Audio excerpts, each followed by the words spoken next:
പല പേഷ്യൻസ് വന്ന് ചോദിക്കുന്ന പ്രധാനപ്പെട്ട ചോദ്യമാണ്, ഡോക്ടർ ഗ്യാസ് ട്രബിൾ പൂർണ്ണമായിട്ട് മാറും, അല്ലെങ്കിൽ മരണകാലം വരെ ഈ മരുന്ന് കഴിക്കേണ്ടതുണ്ടോ? ഗ്യാസ് ട്രബിൾ എങ്ങനെ നമുക്ക് പൂർണ്ണമായിട്ട് മാറ്റിയെടുക്കുക എന്നുള്ളതാണ് നമ്മൾ ഇന്നത്തെ വീഡിയോയിൽ വിശദീകരിക്കുന്നത്. ഞാൻ ഡോക്ടർ സയ്യിദ് മോഹ്സിൻ.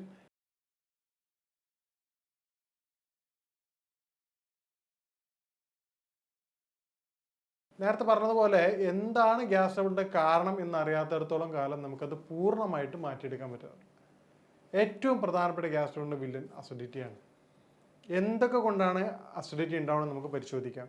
ഇതിൻ്റെ 3 തരം വ്യക്തികൾ, ഉദാഹരണത്തിന് മുതിർന്നവരിലും സ്ത്രീകളിലും പുരുഷന്മാരിലും കുട്ടികളിലും അതിൻ്റെ കാരണങ്ങൾ വ്യത്യസ്തമാണ്. കുട്ടികളുടെ കാര്യം എടുക്കുകയാണെങ്കിൽ ഇന്നിപ്പോൾ കോമൺ ആയിട്ട് ചില പേഷ്യൻസ് കുട്ടികളും കുട്ടി വന്ന് പറയുകയാണ്, ഡോക്ടർ ഈ കുട്ടി ഒന്നും കഴിക്കണില്ല, ഇതുവരെ കുഴപ്പമുണ്ടായിരുന്നില്ല, സ്കൂൾ ഓപ്പൺ ചെയ്തതിന് ശേഷമാണ് ഈ പ്രയാസം കണ്ടുകൊടുക്കുന്നത്. അവരോട് ഡിസ്കസ് ചെയ്യുന്ന സമയത്താണ് കുട്ടിയുടെ പാരൻസിനോട്, ഉമ്മയോടോ അല്ലെങ്കിൽ മദറിനോട് ചോദിക്കുന്ന സമയത്ത് അമ്മ പറയാണ്, കുട്ടിയെ ഞാൻ ചോദിച്ചു ഏത് സമയത്താണ് എഴുന്നേൽപ്പിക്കുന്നത് ചോദിച്ചു. പറഞ്ഞു 8 മണിക്കാണ് ബസ് വരിക, അവർ 7 മണി 7:30 എഴുന്നേൽപ്പിക്കുന്നു. ഈ ഒരു അരമണിക്കൂർ കൊണ്ട് കുട്ടിയെ കുളിപ്പിച്ച് ഭക്ഷണം കൊടുക്കുക എന്നുള്ള പരിപാടി ഒരിക്കലും പോസിബിൾ അല്ല.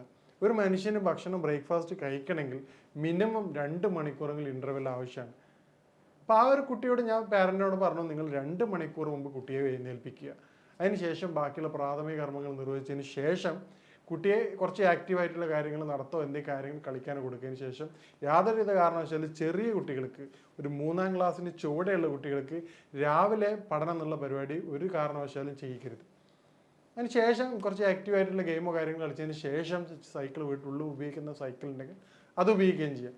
അതിന് ശേഷം ഭക്ഷണം താല്പര്യത്തോടുകൂടി കൊടുക്കുക, ഒരുവിധ പ്രഷറും കൊടുക്കാതെ അവർ കഴിച്ചു കഴിഞ്ഞാലുള്ള ബെനിഫിറ്റ് എന്താണെന്ന് പറഞ്ഞു കഴിഞ്ഞാൽ ലഞ്ച് ടൈം വരെ 2 to 3 hours വരെ അവർ വശന്ന് ഇരിക്കുകയാണ്. ഈ രൂപത്തിലിരിക്കുമ്പോൾ അത് കുട്ടികളുടെ ദഹന പ്രക്രിയ വളരെയധികം ബാധിക്കും. ഇതുപോലെ തന്നെ ഇമ്പോർട്ടൻ്റ് ആണ്, വളരെ എളുപ്പത്തിന് വേണ്ടിയിട്ട് പാരൻസ് ചെയ്യുന്ന ഒരു പരിപാടിയാണ് ബേക്കറി ഐറ്റംസ് കൊടുക്കുക. ബേക്കറി ഐറ്റംസ് കൊടുക്കുന്നതുകൂടെ അതിൽ ആർട്ടിഫിഷ്യൽ ഷുഗർ കണ്ടന്റ് ഉള്ളതുകൊണ്ട് തന്നെ പിന്നീട് കുട്ടികൾക്ക് ലഞ്ച് വരെ വിശക്കാതിരിക്കുന്ന പ്രയാസം വരും. ഇത് കുട്ടികളുടെ ദഹന പ്രക്രിയ വളരെയധികം ബാധിക്കും. ലേറ്റസ്റ്റ് പഠനം അനുസരിച്ച് ഡയബറ്റിക് വരാനുള്ള ഏറ്റവും പ്രധാനപ്പെട്ട വില്ലൻ ഈ ബേക്കറി ഐറ്റംസിൽ ഉപയോഗിക്കുന്ന MSG പോലുള്ള ഐറ്റംസാണ്. അത് ആർട്ടിഫിഷ്യൽ ഷുഗറാണ്. നമ്മൾ ഷുഗർ എന്ന് മനസ്സിലാക്കണം, പൊതുവേ ഒരു തെറ്റിദ്ധാരണപരമായിട്ടാണ് വൈറ്റ് മാത്രമേ ഷുഗർ, പഞ്ചസാര മാത്രമേ നമ്മൾ ഷുഗർ എന്ന് മനസ്സിലാക്കുള്ളൂ. അത് വിശദമായൊരു വീഡിയോയിൽ നമ്മൾ പിന്നീട് ഡിസ്കസ് ചെയ്യുന്നതാണ്. അപ്പോൾ ഈ പറഞ്ഞതുപോലെ കുട്ടികളെ നേരത്തെ എഴുന്നേൽപ്പിച്ച് കൃത്യമായ രൂപത്തിലുള്ള ഭക്ഷണം ബ്രേക്ക്ഫാസ്റ്റ് കൊടുക്കുകയാണെങ്കിൽ കുട്ടികളുടെ ലഞ്ച് വരെ അല്ലെ സ്നാക്സ് ടൈം വരെ അത് വളരെ വളരെ എളുപ്പമായിരിക്കും അവർക്ക്. ഈ സ്നാക്സ് ടൈമിൽ നേരത്തെ പറഞ്ഞ പോലെ ചോക്ലേറ്റ് കാര്യങ്ങൾ കൊടുക്കുന്നതിന് പകരം ഹെൽത്തി ആയിട്ടുള്ള ഡയറ്റ്സ് ആയിട്ട്, ഉദാഹരണത്തിന് ഡ്രൈ ഫ്രൂട്ട്സ് ആയിട്ടുള്ള ഡയറ്റ്സ് ആൽമണ്ട് ഉള്ളിൽ വെച്ചുകൊണ്ട്, അല്ലെ കുട്ടികൾക്ക് കൗതുകമുള്ള ഡ്രൈ ഫ്രൂട്ട്സ്, ഉദാഹരണത്തിന് ആഫ്രിക്കോട്ട് വളരെ നല്ല കുട്ടികൾക്ക് വളരെ കൗതുകമാണ്, അതൊരു കുട്ടികൾ വളരെ ടേസ്റ്റോടെ കഴിക്കുന്ന സാധനമാണ് ആഫ്രിക്കോട്ട്. ബുദ്ധിമുട്ടുള്ള സാധനങ്ങൾ ഒഴിവാക്കിക്കൊണ്ട് കഴിക്കും. കുട്ടികൾക്ക് ഈത്തപ്പഴം ടേസ്റ്റുള്ള കുട്ടികളുണ്ടാവും, ഈത്തപ്പഴം കൊടുക്കാം, പിസ്ത കൊടുക്കാം, ബദാം കൊടുക്കാം, 3-4 ഐറ്റംസ് കൊടുത്താൽ മതി. കൂടുതലായിട്ട് ഡ്രൈ ഫ്രൂട്ട്സ് ഒരു കാരണവശാലും കുട്ടികൾക്ക് കൊടുക്കരുത്. ഇത് ലഞ്ച് വരെയുള്ള സമയം, ഉദാഹരണം സ്നാക്സ് പീരീഡ് മുതൽ ലഞ്ച് വരെ കുട്ടികളെ സഹായിക്കാറുണ്ട്. ഈ രൂപത്തിൽ നിങ്ങൾ കുട്ടികളെ കൊടുക്കുകയാണെങ്കിൽ വൈകിട്ട് വരെ കുട്ടികൾ എനർജി ആയിരിക്കും. നിങ്ങൾ ശ്രദ്ധിച്ചാൽ മതി, ഈ നേരത്തെ പറഞ്ഞതുപോലെ ബ്രേക്ക്ഫാസ്റ്റ് സ്കിപ്പ് ചെയ്യുന്ന കുട്ടിയാണ് പാരൻസിനെ വിളിച്ചിട്ട് ടീച്ചേഴ്സ് കംപ്ലൈൻറ്റ് പറയാറുണ്ട്, കുട്ടിക്ക് ക്ലാസ്സിൽ നിന്ന് ക്ഷീണമാണ്, അല്ലെ വൈകിട്ട് കുട്ടി സ്കൂളിൽ വന്നു കഴിഞ്ഞാൽ തന്നെ എന്തായിരിക്കും, ഇതുവരെ ആക്റ്റീവ് ആയിട്ടുള്ള കുട്ടിയാണെങ്കിൽ കുട്ടി ഉടനെ ക്ഷീണത്താൽ കൂടെ ബെഡിൽ പോയി കിടക്കുകയാണ്, ഉമ്മയോടും കംപ്ലൈൻറ്റ് പറയുകയാണ്. അപ്പോൾ ഇത്തരത്തിൽ ഗ്യാസ്ട്രിക് പ്രോബ്ലം കുട്ടികളുടെ സ്റ്റാർട്ടിങ് സ്റ്റേജാണ്. അത് നമ്മൾ വളരെ വിദഗ്ധമായിട്ട് മനസ്സിലാക്കി കഴിഞ്ഞാൽ പാരൻറ്റിന് മാത്രമേ അത് കൃത്യമായിട്ട് മനസ്സിലാവുള്ളൂ. നിങ്ങൾ സ്കൂളിൽ വിളിച്ചിട്ട് ആയോട് പറയുക, കുട്ടി ഭക്ഷണം കഴിക്കുന്നുണ്ടെന്ന് പ്രത്യേകം ശ്രദ്ധിക്കുക. അവരെ കുറ്റപ്പെടുത്താൻ പറ്റില്ല. ഈ 30-40 സ്റ്റുഡൻസിൻ്റെ ഇടയിൽ നമ്മുടെ കുട്ടിയെ മാത്രം കെയർ ചെയ്യാൻ അവർക്ക് സംവിധാനം ഉണ്ടാവില്ല. നമ്മൾ കുട്ടികളുടെ ഈ രൂപത്തിൽ ഭക്ഷണ രീതി ശ്രദ്ധിച്ചിട്ടില്ല എങ്കിൽ പിന്നീട് അത് വളരെയധികം കോംപ്ലിക്കേറ്റ് ആയിട്ട് മാറാറുണ്ട്. പിന്നീട് അത് മാറാൻ കുറച്ച് ബുദ്ധിമുട്ടുണ്ടാവാറുണ്ട്. അപ്പോൾ ഈ പറഞ്ഞ കാര്യങ്ങൾ സ്റ്റാർട്ടിങ്ങിൽ ശ്രദ്ധിക്കുകയാണെങ്കിൽ വളരെ എളുപ്പം തന്നെ നമുക്ക് മാറ്റിയെടുക്കാവുന്നതാണ്. ഇനി നമുക്ക് പുരുഷന്മാരിലേക്ക് പോവുകയാണെങ്കിൽ ഗ്യാസ്ട്രിക് ബുദ്ധിമുട്ട് പുരുഷന്മാരിൽ കമ്പാരിറ്റീവ്ലി കുറവാണ് കണ്ടുവരാറുള്ളത്. അതിൻ്റെ പ്രധാനപ്പെട്ട ഒരു കാരണം പുരുഷന്മാർ കൃത്യസമയത്ത് ഭക്ഷണം കഴിക്കുന്നതുകൊണ്ടാണ്. പിന്നീട് അതിൻ്റെ പ്രയാസം കണ്ടുവരുന്ന സ്മോക്കിങ്, അതുപോലെ മറ്റു പല ലഹരി കാര്യങ്ങൾ ഉപയോഗിക്കുന്നതിനാണ് പിന്നീട് അത് കൂടുതലായിട്ട് കണ്ടുവരുന്നത്. പിന്നീട് മെജോറിറ്റി ആയിട്ട് കണ്ടുവരുന്ന വിഭാഗമാണ് ജോലിയുള്ള പുരുഷന്മാർ. വളരെ പെട്ടെന്ന് തന്നെ ബ്രേക്ക്ഫാസ്റ്റ് സ്കിപ്പ് ചെയ്ത് ജോലിക്ക് പോകുന്നു, ഹറി ബെറി ആയിട്ട് പോണേ. ഇവരുടെ ഏറ്റവും പ്രധാനപ്പെട്ട വില്ലൻ വളരെ ലേറ്റ് ആയിട്ടാണ് ഇവർ എഴുന്നേൽക്കാറ്. ബ്രേക്ക്ഫാസ്റ്റ് മനഃപൂർവ്വം സ്കിപ്പ് ചെയ്യുക. നേരത്തെ പറഞ്ഞതുപോലെ 2 മണിക്കൂർ മുമ്പ് ആക്റ്റീവായിട്ടുള്ള ഒരു വ്യക്തിക്കാണെങ്കിൽ നിർബന്ധമായിട്ടും വിശക്കും, അവർ ബ്രേക്ക്ഫാസ്റ്റ് കഴിച്ച് മാത്രമേ പോകാറുള്ളൂ. ഹാഫ് ആൻ അവർ മുമ്പുള്ള ഇന്നത്തെ യങ് ജനറേഷൻ, അവർ ട്രെയിനിൻ്റെ ടൈം ആയാലും അല്ലെങ്കിൽ ഇപ്പോൾ ഉദാഹരണത്തിന് ബസ് ടൈമാണ്, വളരെ ഹാഫ് അല്ല 1 അവർ മുമ്പ് കുളിച്ച് കംപ്ലീറ്റ് ഷട്ടപ്പെടാനുള്ള രൂപത്തിലാണ് അവർ പോകാറുള്ളത്. ഇത്തരത്തിൽ ചെയ്യുന്ന രൂപത്തിൽ എന്താ സംഭവിക്കുന്നത്? ബ്രേക്ക്ഫാസ്റ്റ് സ്കിപ്പ് ചെയ്യുന്നതോടെ ബോഡിയിലെ ആസിഡിറ്റി ഡൈജഷന് സഹായം വന്ന ആസിഡിൻ്റെ സ്ട്രെങ്ത് കുറയുകയാണ് ചെയ്യുന്നത്. ഇത് കൂടുതലായിട്ട് ബുദ്ധിമുട്ടുണ്ടാക്കും. പിന്നീട് അത് വയറ്റിൽ അൾസറായിട്ട് വരികയാണ്. ഭക്ഷണം കഴിക്കുന്ന സമയത്ത് നമുക്ക് പുണ്ണും വേദനയായിട്ട് മാറുന്നത്.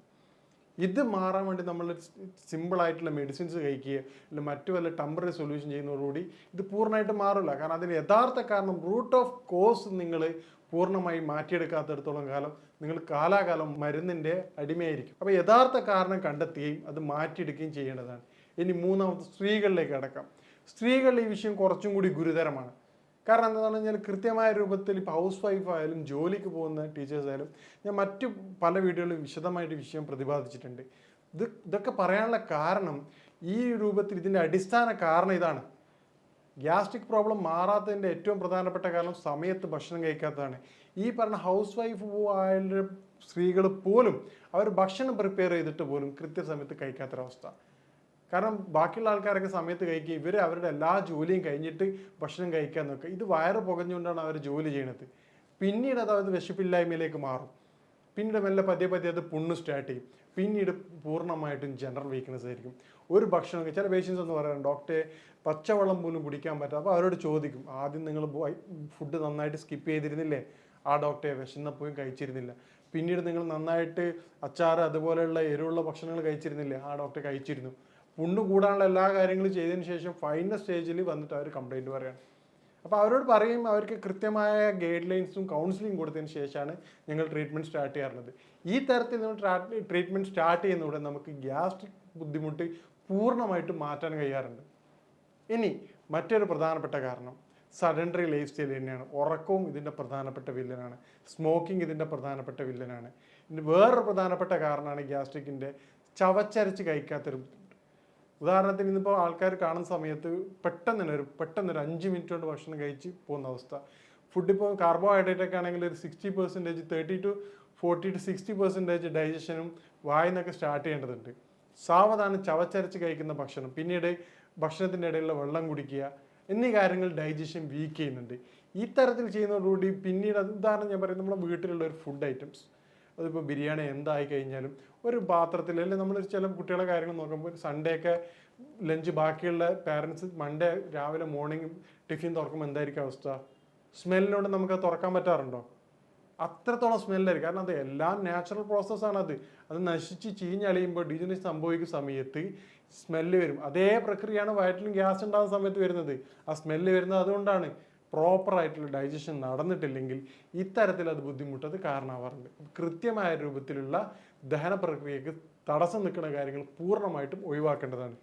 പിന്നീടുള്ള പ്രധാനപ്പെട്ട വില്ലാണ് കോൺസ്റ്റിപ്പേഷൻ നിങ്ങൾ കണ്ടറിഞ്ഞ് ചെയ്തിട്ടില്ലെങ്കിൽ അത് വളരെയധികം അപകടം ചെയ്യും.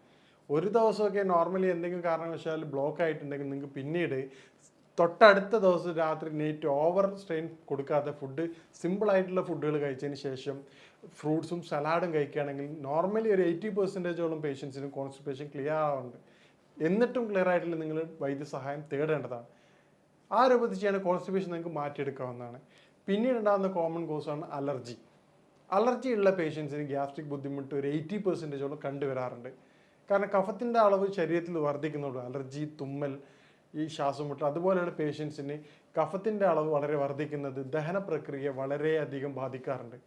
ഇത്തരം പേഷ്യൻസിന് ഇൻഡൈജഷനും അതോടൊപ്പം തന്നെ നേരത്തെ മറ്റൊരു വീഡിയോയിൽ വിശദമായി സംസാരിച്ചിരുന്നു, സ്മെല്ല്, വായ്നാറ്റം, അതും ഇതുമായിട്ട് ബന്ധപ്പെട്ട് കിടക്കുന്ന ഏറ്റവും പ്രധാനപ്പെട്ട വിഷയമാണ്. ഇതിൻ്റെയൊക്കെ അടിസ്ഥാന കാരണം കഫത്തിൻ്റെ ബുദ്ധിമുട്ടാണ്. എന്താണ് കഫത്തിൻ്റെ ബുദ്ധിമുട്ട് ഉണ്ടാകുന്നുള്ളത് കണ്ടറിഞ്ഞുകൊണ്ട് അത് ഒഴിവാക്കിയതിന് ശേഷം മാത്രമേ നമുക്ക് ഇൻഡൈജഷനും വായ്നാറ്റത്തിനും പൂർണ്ണമായിട്ട് മാറ്റം കിട്ടാറുള്ളൂ.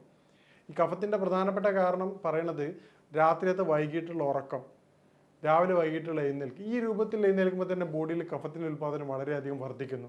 അതുപോലെ സമയം തെറ്റിയിട്ടുള്ള കുളി. ചില വ്യക്തികളുണ്ടാവും, പാരൻസ് മൊത്തം മുതൽ അവർ കഫപ്രകൃതക്കാരായിരിക്കും. എല്ലാവർക്കും ഇപ്പോൾ ഒരു ഓഫീസിൽ അല്ലെങ്കിൽ വീട്ടിലുള്ള എല്ലാവർക്കും കാലാവസ്ഥ മാറിയ ബുദ്ധിമുട്ടുണ്ടാവാറില്ല. പക്ഷേ കഫപ്രകൃതക്കാർക്ക് എന്തായിരിക്കും, പെട്ടെന്ന് തന്നെ തുമ്മലും കാര്യങ്ങളും ഉടനെ സ്റ്റാർട്ട് ചെയ്യും.